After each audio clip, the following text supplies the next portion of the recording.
Is it possible to be magically shapeshifted against your will in Ireland? Well, Dagdi Ivachas Fáilte, hi, hello, and welcome to Jon O'Sullivan from the Irish Pagan School.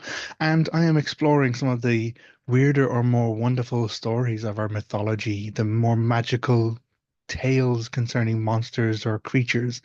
And I've come across one which deals with shapeshifting, but it is shapeshifting not of one's own free will. It's not shapeshifting, and there are many, many examples of shapeshifting throughout our mythology.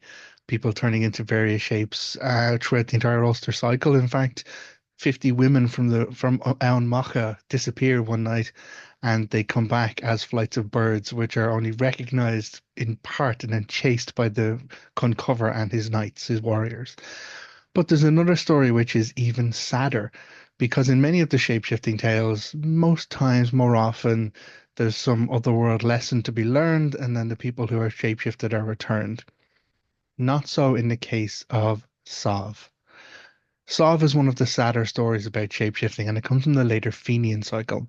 So the tale of Sadbh goes that she was a very beautiful young woman, and she's either the daughter of Bov Jarroch, King of Munster, or of Conn of the 100 Battles. So it's either, again, a mythical origin or a slightly more historical origin. So the story is that she was a beautiful young woman who was approached without her kind of interest by someone referred to as An Fear Doirche, or the Dark Man. And so, having refused the interest of the Dark Man, she was cursed and turned into a deer. And so she was kept by An Fear Doirche as a deer until one day the servant of the Fear Doirche took pity on the deer and told her that if you can escape, if you can make it through across Ireland to the seat of the Fenian Castle, you'll be safe there because the Fear Doirche's power can't enter that castle. And so Sov makes her escape. And she travels through the forest. She's running the entire time, trying to escape, trying to find what's believed to be Alwyn. Alwyn is the home of Fionn leader of the Fianna. And as she's approaching that, she's in the woods and she is found by a pair of hunting dogs. And these are the very famous hunting dogs of Fionn, known as Bran and Sceolan. Sceolan and Bran normally would be 100% take down a deer because that's what they're trained to do as deer hounds. And as the story goes, though, they recognize something in Sov that they know of themselves because their mother had also been a woman who was transformed into a dog by the magics of an evil person. And so what happened with her was she was pregnant at the time and she gave birth to her twins who came out as dogs. Unfortunately, the magic was undone on her, so she returned to her human form, but her two twin children, Bran and Sceolan, remained as dogs.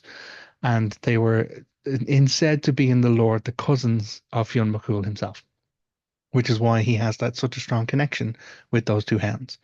So some part of Bran and Sceolan recognized the fact that this isn't just a normal deer. This is someone who has been transformed. And so Fionn comes across a very strange sight, which is two deer hounds coddling and caring for or licking a deer without attacking it or taking it down. And of course, he's very confused and he's calling for them to hunt, but they completely ignore him. And instead, the two hounds walk this deer to Alma. They walk the deer home. And when she steps across the threshold into Fionn's home, the magic of An Fear Doirche, the Dark Man, is undone, and she turns back into a beautiful young woman. It says in the tales that Fionn falls completely head over heels for her, so much so he gives up hunting, he gives up like carousing, he gives up like, war raiding and everything else, taking pleasure only in her company. Not long afterwards, she, in the fullness of time, becomes his partner, his wedded wife, and they conceive a child. She becomes pregnant. Now, there is still conflict at this time, and the story goes that Fionn is called away, despite his intentions not to leave. He is called away to battle a Viking invasion. And while he is gone, tragedy strikes for Sov. And so Sov, waiting for Fionn to come home, waiting desperately for the return of her love, one day looks over the barricades and she sees outside Fionn with Bran and Sceolan. And she runs downstairs and not even thinking, she runs straight out of the castle to greet the person she loves.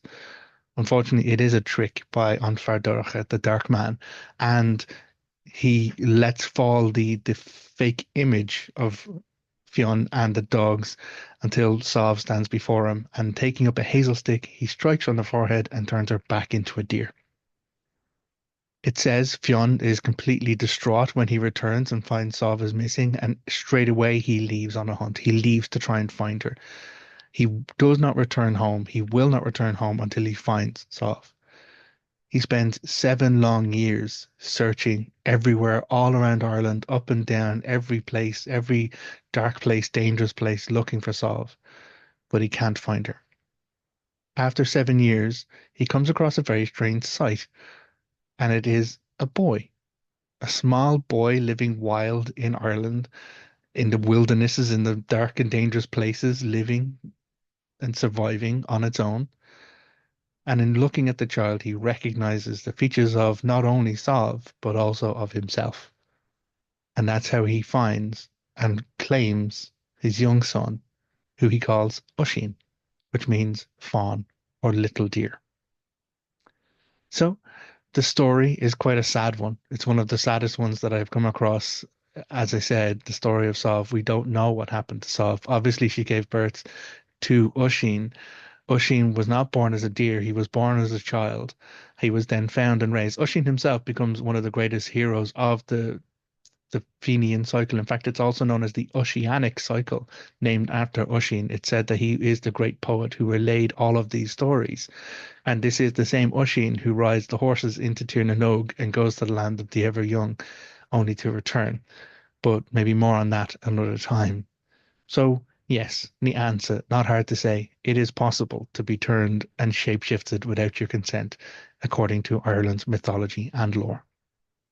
So, hopefully you'll find this interesting. As I said, I'm exploring all of these weird, magical, monstrous creatures and circumstances. In this, the monster isn't actually the beasts of the world, it is the Fardorcha, the Dark Man, and their evil magics. So, with that, I would invite you to pick up more information from the Irish Pagan School. You go to irishpagan.school/free. We have a whole lot of free resources. Make sure you follow along, like, and subscribe here to pick up on the information that we have. And until next time, look after yourself. Take care. Agus slán. Goodbye.